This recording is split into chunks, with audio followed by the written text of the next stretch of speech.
O Último Messias, de Peter Wessel Zapf. Tradução livre e narração por Letícia Beze. Uma noite, em tempos há muito desaparecidos, o homem despertou e viu a si mesmo. Viu que estava nu sob o cosmos, sem lar em seu próprio corpo. Tudo se abriu diante de seus pensamentos investigativos. Maravilha sobre maravilha, terror sobre terror. Tudo floresceu em sua mente. Então a mulher também despertou e disse que era hora de sair e matar algo. E o homem pegou seu arco, fruto da união entre a alma e a mão, e saiu sob as estrelas. Mas quando os animais vieram ao seu bebedouro, onde ele por hábito os aguardava, ele já não conhecia o ímpeto do tigre em seu sangue, mas um grande salmo à fraternidade do sofrimento compartilhado por tudo que vive.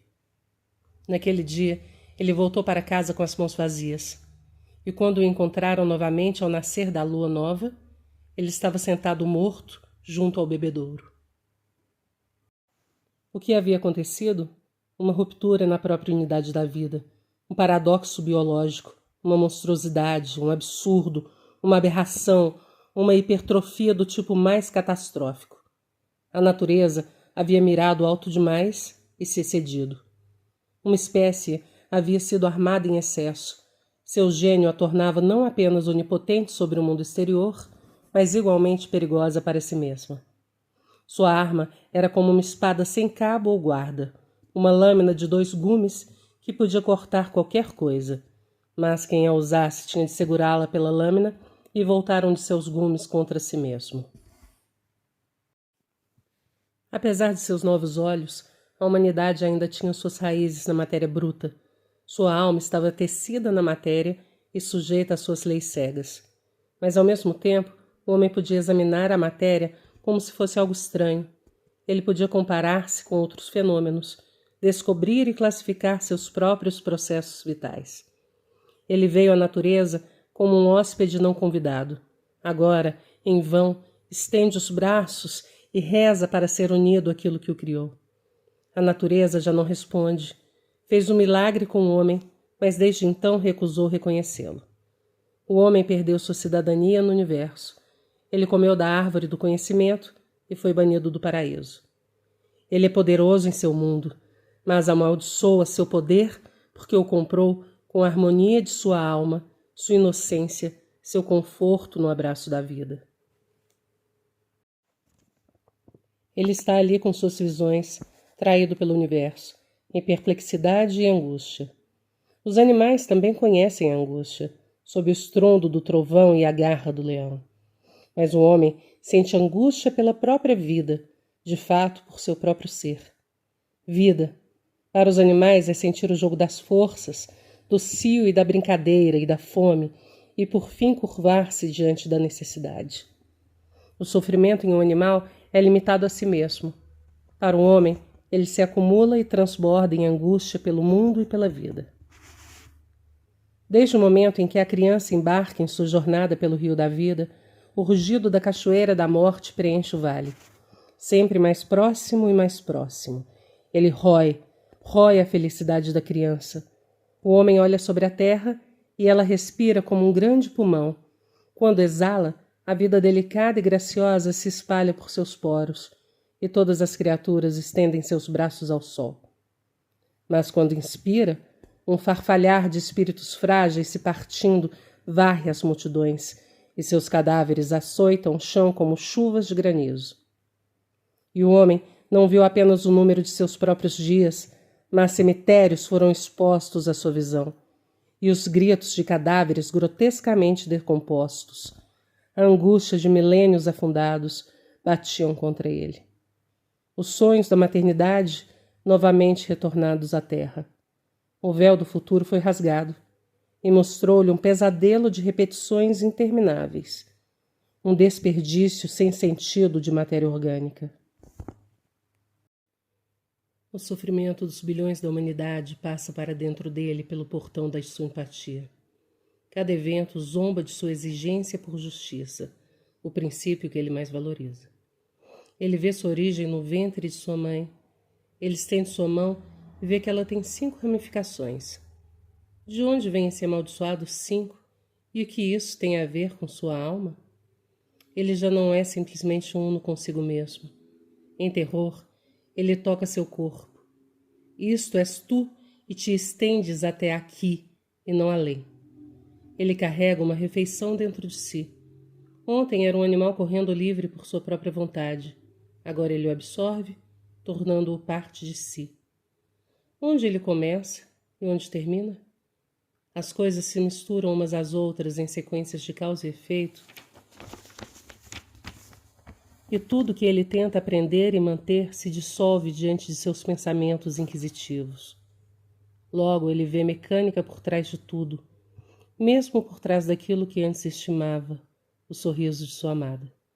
Há outros sorrisos também, dedos do pé espreitando por uma bota rasgada.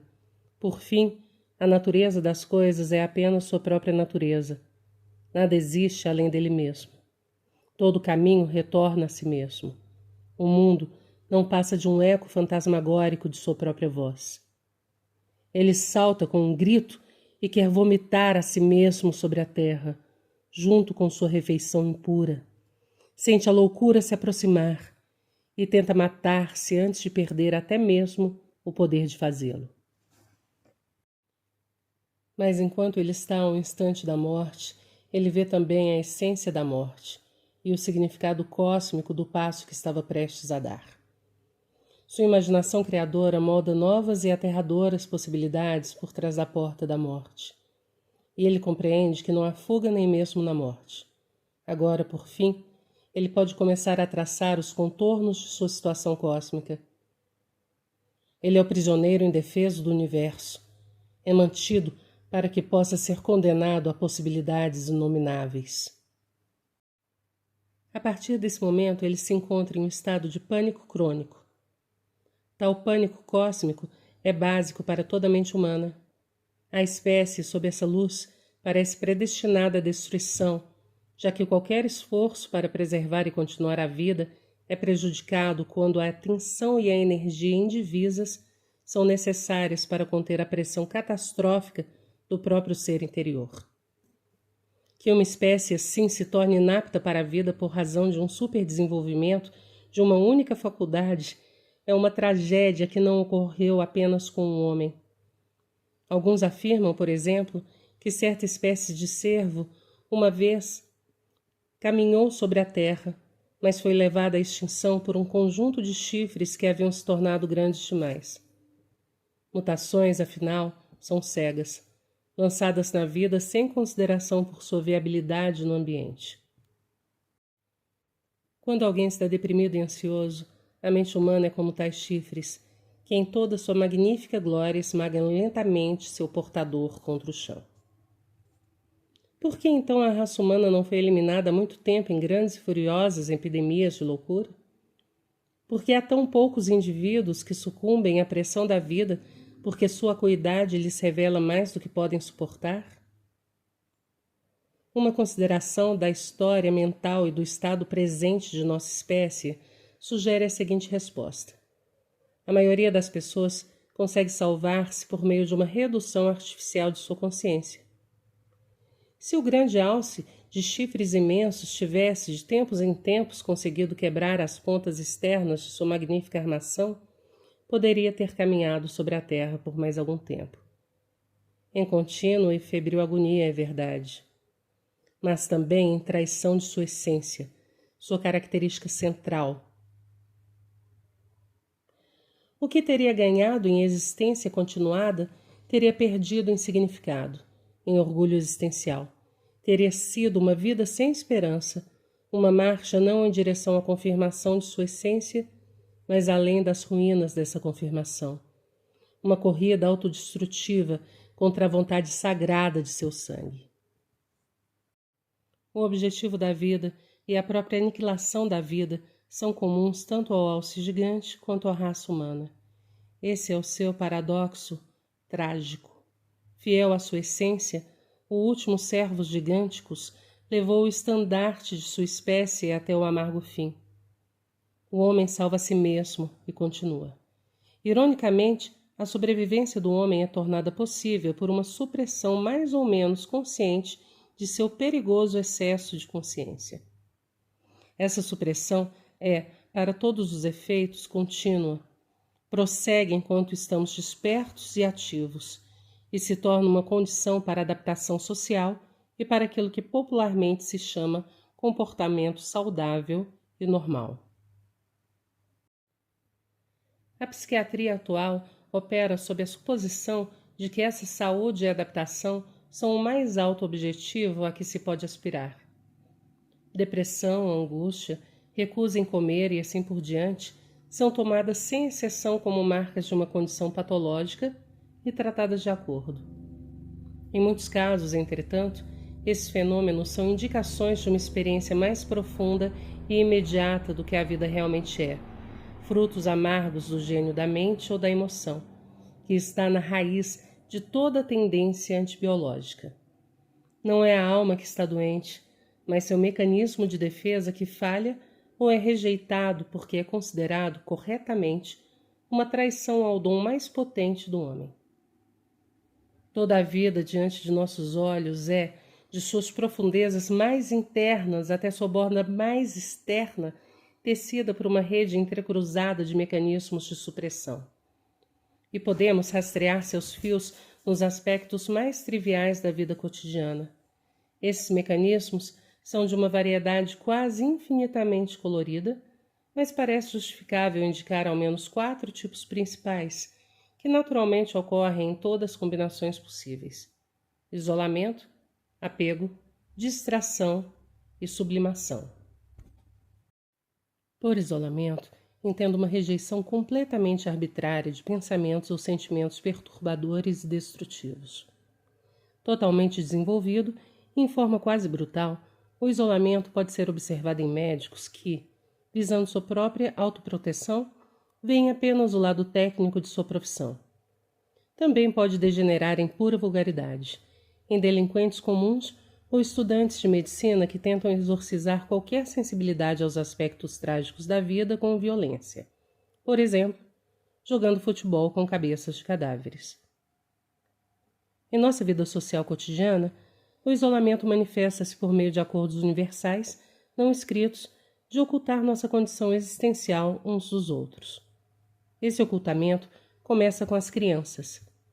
A fim de salvá-las de se tornarem insensatas pela vida que acabaram de iniciar, para preservar suas ilusões até que sejam fortes o suficiente para perdê-las.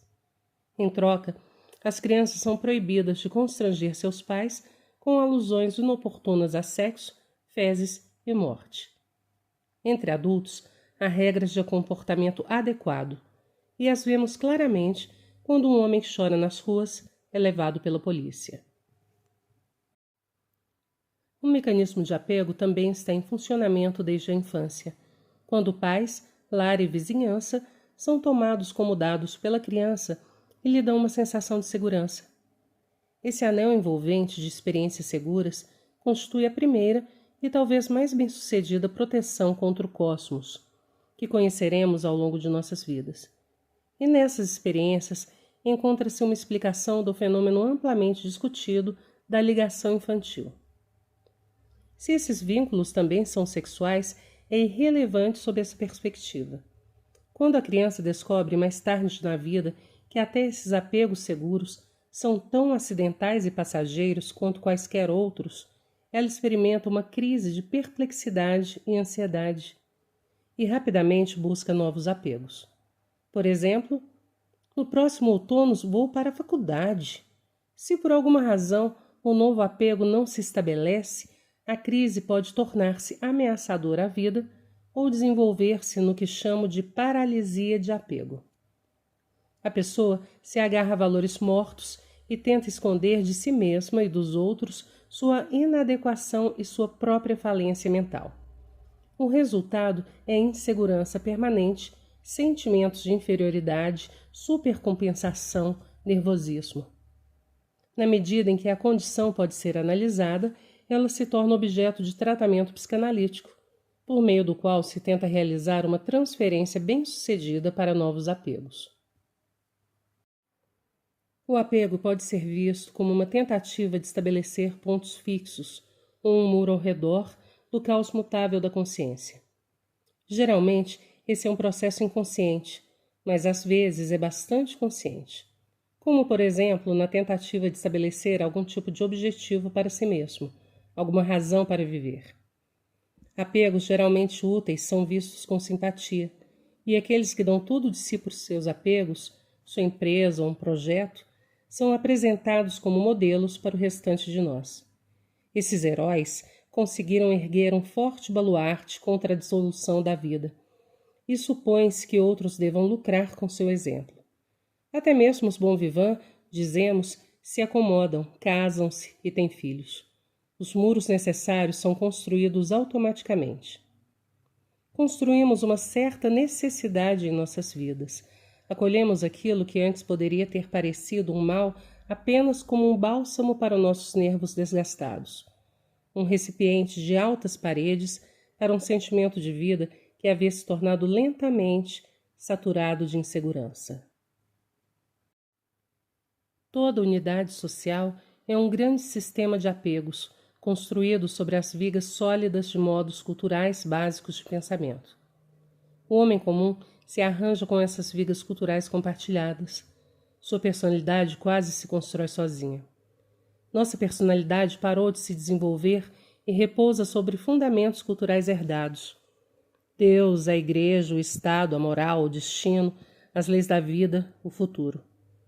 Quanto mais próxima uma norma está dessas vigas estruturais, mais perigoso é perturbá-la. Como regra, essas normas mais fundamentais são protegidas por leis e ameaças de punição. A Inquisição, a censura, atitudes conservadoras e assim por diante. A força de qualquer elo em uma cadeia de normas depende ou de não percebermos sua natureza fictícia, ou de todos reconhecerem que é uma norma necessária, mesmo sabendo que é uma ficção. Um exemplo é o ensino religioso nas escolas, que é apoiado até mesmo por ateus, porque não veem outra maneira de obrigar as crianças a agir de acordo com normas socialmente aceitas. Assim que a natureza ilusória ou desnecessária de um elo é percebida por alguém, tenta-se rapidamente substituir as antigas normas por novas. Há um ditado: as verdades têm vida útil limitada. E isso é a causa de todas as disputas mentais e culturais, que, juntamente com a competição econômica, constituem a dinâmica da história mundial.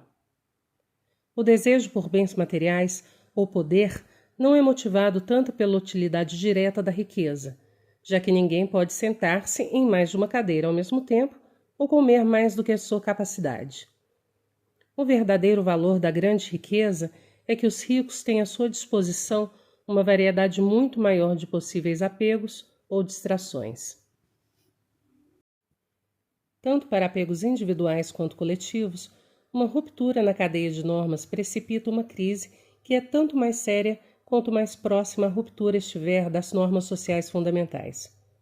No interior de si mesmo, onde se está protegido por paredes externas, crises são encontradas diariamente, mas mais frequentemente frustrações menores do que desastres ameaçadores à vida.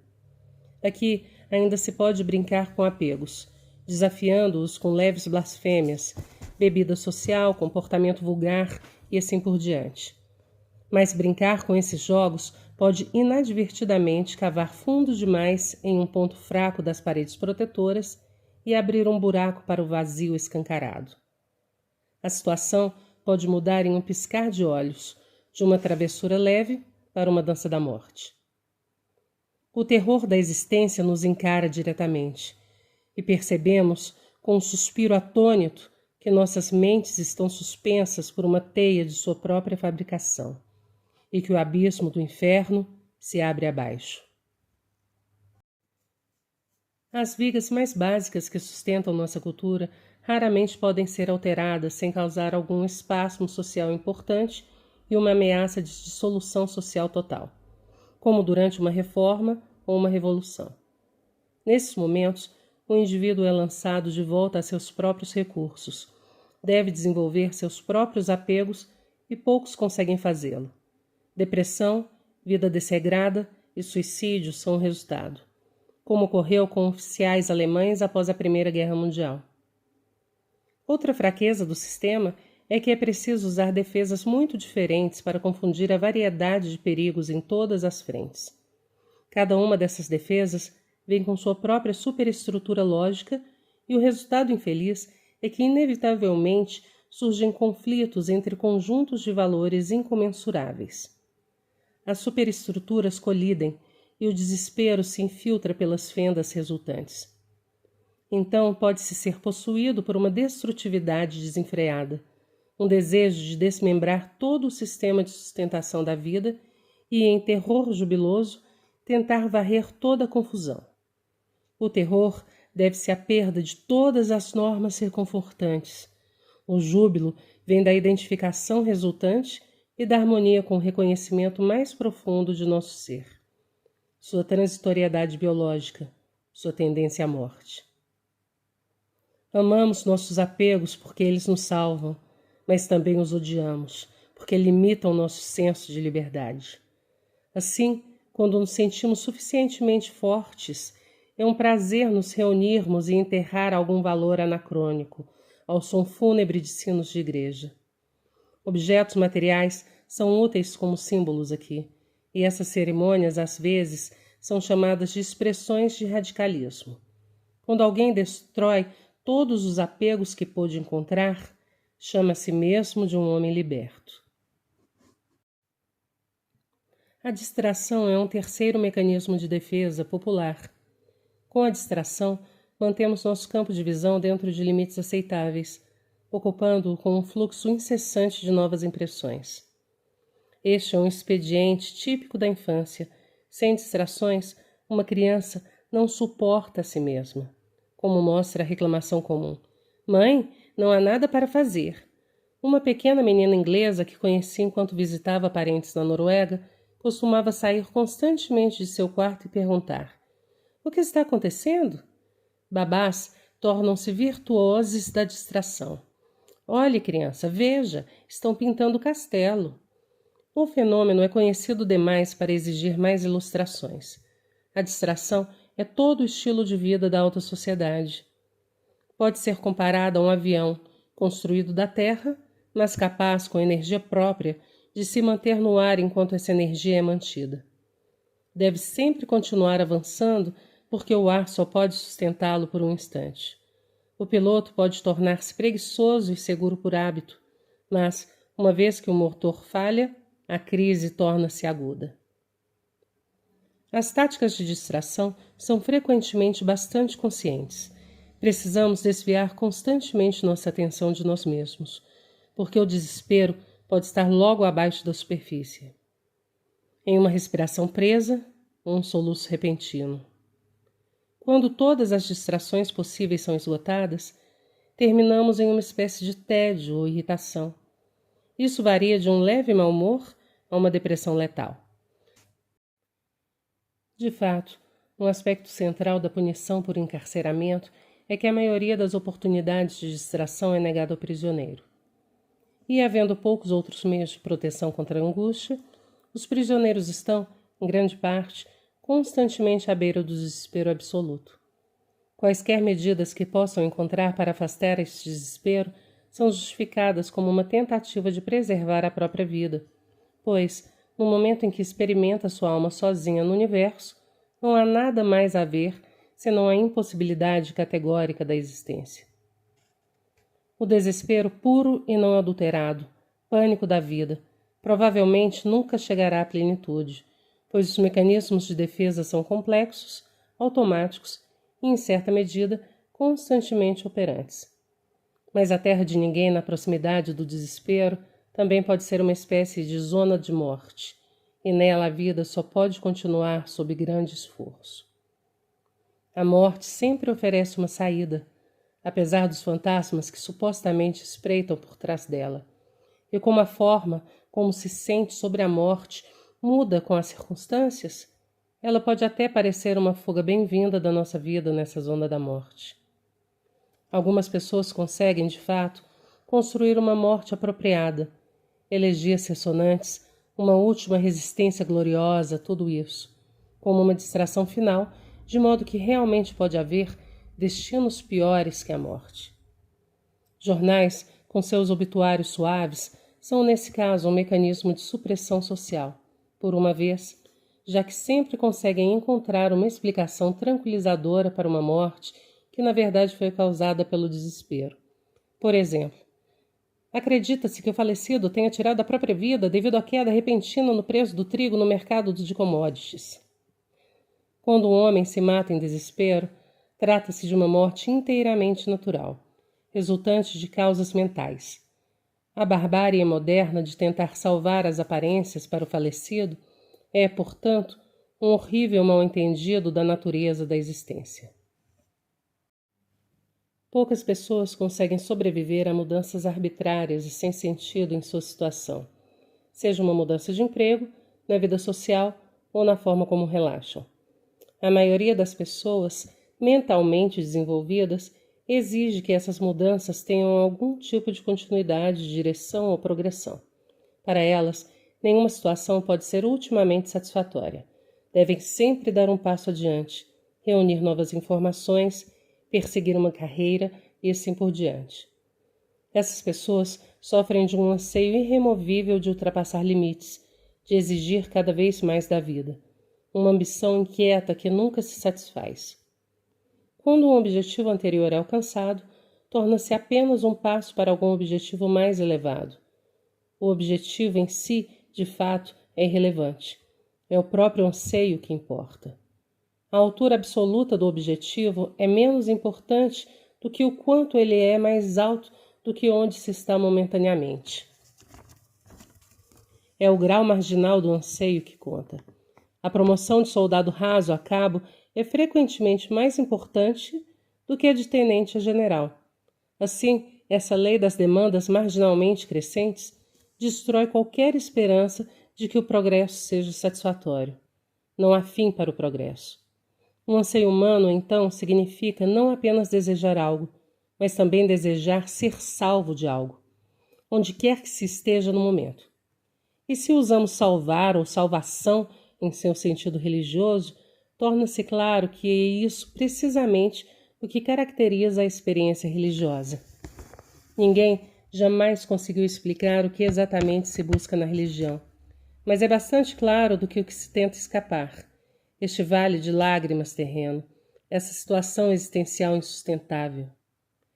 E tornar-se consciente dessa situação é a maior verdade que nossas almas podem alcançar. Também fica claro porque a religião é considerada uma necessidade fundamental dos seres humanos.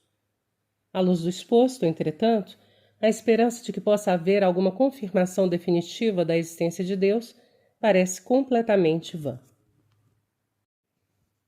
Com o quarto mecanismo de defesa, a sublimação, o modo de operação é transformação em vez de supressão.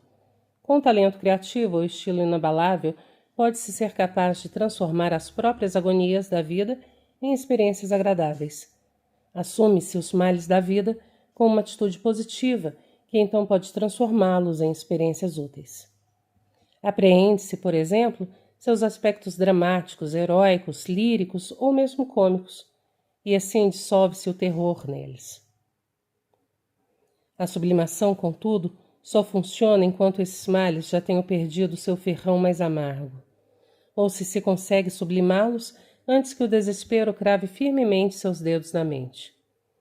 Alpinistas, por exemplo, não sentem prazer em olhar para o abismo nauseante abaixo deles até terem alcançado um ponto de apoio sólido. Só então podem apreciar sua situação exposta. Escritores de tragédia são outro exemplo. Para escrever uma tragédia é preciso primeiro libertar-se, trair a essência da tragédia, de modo a poder observá-la de maneira calma e distanciada, apreciando suas qualidades estéticas.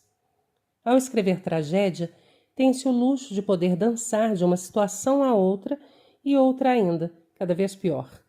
Não há realmente limite para as alturas que o escritor pode alcançar, de certo modo. Isso é até constrangedor. O autor persegue seu ego através de uma infinidade de situações desesperadoras, observando com deleite à medida que a situação se torna cada vez pior, regozijando-se a uma distância segura no poder da consciência de destruir a si mesma. Este artigo, de fato, é um exemplo clássico de sublimação. Apesar de seu assunto perigoso, o presente autor não está sofrendo de modo algum. Ele está apenas preenchendo folhas de papel com palavras e provavelmente será pago pelo manuscrito. É possível que os chamados povos primitivos consigam viver sem todos esses espasmos e ginásticas filosóficas? É possível que vivam em harmonia consigo mesmos, nos prazeres não perturbados do trabalho e do amor? Se esses seres devem ser chamados de humanos, penso que a resposta deve ser não. O máximo que se pode dizer sobre esses filhos da natureza é que estão um pouco mais próximos do belo ideal biológico do que nós, povos urbanizados. O fato de termos conseguido salvar-nos, apesar de nossa existência angustiante, deve-se principalmente àquelas partes de nossa natureza que estão pouco ou inadequadamente desenvolvidas. Nossa defesa bem-sucedida até agora, é claro, não pode criar vida humana, apenas adiar sua extinção. Ainda assim, nossos traços mais positivos são o uso adequado das forças de nosso corpo e a parte biologicamente útil de nossa alma. E esses traços devem operar sob condições rigorosas, as limitações de nossos sentidos, a fragilidade de nossos corpos e a tarefa exigente de manter nossos corpos intactos e nossa necessidade de afeto satisfeita. E são precisamente essas condições, esse estreito campo de possibilidades de felicidade, que são tão grosseiramente desrespeitadas por nossa civilização moderna em crescimento, sua tecnologia e sua padronização. E como grande parte de nossos melhores talentos biológicos são supérfluos no jogo tecnológico moderno, somos vítimas de um desemprego mental crescente.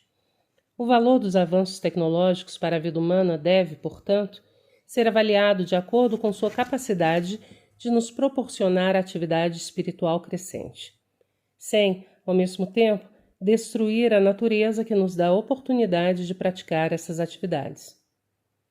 Os limites do desenvolvimento tecnológico adequado não são claros. A febre global da vida é, no momento, caracterizada pelo empobrecimento contínuo das possibilidades de experiências mentalmente desenvolvidas. A ausência de possibilidades biologicamente naturais para satisfazer experiências é evidenciada pela fuga em massa para distrações. Os apegos estão em má situação. Todos os apegos culturais herdados foram perfurados pela crítica. E medo, ansiedade, perplexidade e desespero entram por esses mesmos buracos. O comunismo e a psicanálise, por mais diferentes que sejam em outros aspectos, ambos tentam construir novas versões do antigo mecanismo de defesa, com violência e astúcia, respectivamente, tornar as pessoas úteis, reduzindo seu excesso de percepção da precariedade da vida. Ambos os métodos são estranhamente lógicos, mas mesmo essas tentativas serão, no fim, mal-sucedidas. Uma degeneração intencional para um nível mais baixo de consciência, praticamente útil, pode salvar a raça por um curto período de tempo. Mas, sendo a natureza humana o que é, não encontraríamos paz duradoura em tal resignação, nem em qualquer resignação. Cada inovação tecnológica teve mais valor para seu inventor do que para qualquer outra pessoa. Elas representam um grande e implacável furto das possibilidades de experiência dos outros e deveriam ser punidas com as penalidades mais severas se forem tornadas públicas contra o melhor julgamento de uma instituição estabelecida para avaliá-las. De uma só vez, as riquíssimas possibilidades de experiência de outros são destruídas, experiências que poderiam ter sido mantidas em confiança para o interesse comum, de modo que todos pudessem ter a alegria da descoberta por seus próprios esforços.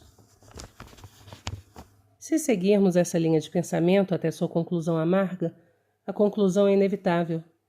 Enquanto a humanidade seguir tropeçando sob a terrível ilusão de que estamos biologicamente destinados a conquistar a Terra, nenhum alívio de nossa angústia pela vida será possível. À medida que o número de pessoas na Terra cresce, a atmosfera mental se torna mais opressiva e os mecanismos de defesa têm de se tornar cada vez mais brutais. e continuaremos a sonhar com salvação, redenção e um novo Messias. Mas, depois que muitos salvadores forem pregados em árvores e apedrejados no mercado, então o último Messias aparecerá. Um homem surgirá que antes de todos os outros homens ousou despir sua alma e entregar-se completamente ao nosso questionamento mais profundo, até mesmo à ideia de aniquilação. Um homem que compreendeu a vida em seu contexto cósmico e cuja agonia é a agonia do mundo. Mas tal lamento se erguerá de todos os povos da terra, clamando por sua execução 1000 vezes. Quando sua voz cobrir o mundo como uma mortalha e sua mensagem peculiar for ouvida pela primeira e última vez. A vida em muitos mundos é como um rio corrente, mas a vida neste mundo é como uma poça estagnada e um remanso. A marca da aniquilação está escrita em tua fronte. Por quanto tempo ainda vagueareis à beira? Mas há uma vitória e uma coroa, e uma salvação e uma resposta. Conhecei-vos a vós mesmos, sede infecundos e deixai que haja paz na terra após vossa partida. E quando ele tiver pronunciado essas palavras, eles cairão sobre ele, com parteiras e amas de leite à frente, e o enterrarão sob suas unhas. Ele é o último Messias, de pai para filho, de filho após pai. Ele descende do arqueiro junto ao bebedouro.